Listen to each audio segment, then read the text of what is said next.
Hi, this is Deepa, and today we will discuss about greenhouse effect.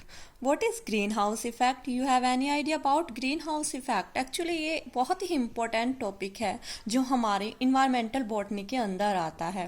Environment के बारे में knowledge तो सबको होनी चाहिए, चाहे वो बायो के स्टूडेंट हो या मैथ के स्टूडेंट हो, क्योंकि आपके इन्वायरमेंट में क्या हो रहा है, क्या होने वाला है, ये तो हर किसी को पता होना चाहिए। इसके बेसिक नॉलेज तो सबको होनी चाहिए। एक्चुअली ग्रीन हाउस गैसेस के बारे में हम पहले पढ़ लेते हैं। देखिए ग्रीन हाउस गैसेस क्या होती है।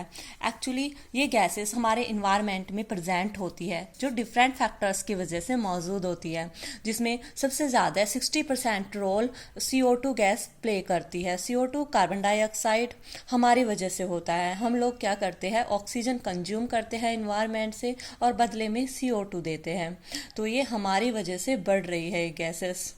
ओके, तो ये गैसेस बढ़ रही है और ऑक्सीजन का लेवल कम होता जा रहा है। बाकी नाइट्रस ऑक्साइड 40% रोल प्ले करती है, जो आपकी CH4 यानी मैथेन है वो 21%, और जो आपके क्लोरोफ्लोरोकार्बन्स है वो 6% रोल प्ले करती है। तो ग्रीन हाउस गैसेस के बारे में तो जान लिया। अब पढ़ते हैं green house effect. Actually in सब गैसेस की वजह से, जितनी ग्रीन हाउस गैसेस है इनकी वजह से जो इन्वायरमेंट में इफेक्ट शो होता है उसी को ग्रीन हाउस इफेक्ट बोलते हैं। इसका दूसरा नाम ग्लोबल वार्मिंग भी है। जैसे नाम से ही इंडिकेट हो रहा है कि ग्लोबल लेवल पर कोई वार्मिंग मिल रही है आप लोगों को, तो ये क्या है अब इसके बारे में जानते हैं। एक्चुअली ग्लोबल वार्मिंग में होता क्या है, सन रेज आपकी अर्थ पे पड़ती है। देखिए अर्थ पर कैसे आपकी सन रेज पड़ रही है।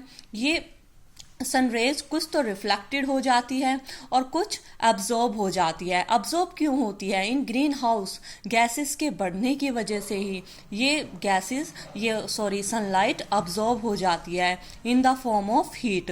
तो इन गैसेस की वजह से बहुत ज़्यादा अमाउंट में आपकी हीट अब्जॉर्ब हो जाती है, जिसकी वजह से आपके पूरे ग्लोब का ओवरऑल ग्लोब का टेम्परेचर इंक्रीज़ हो रहा है, और इंक्रीज़ होने की वजह से बहुत सारी चीज़ें जो है वो घट रही है आपके इन्वायरमेंट में। जैसे कि CO2 लेवल बढ़ रहा है। CO2 लेवल बढ़ने से ग्लेशियर टूट रहे हैं, जिसकी वजह से बाढ़ आती है। 2013 में यही हुआ था जब उत्तराखंड में बाढ़ आई थी।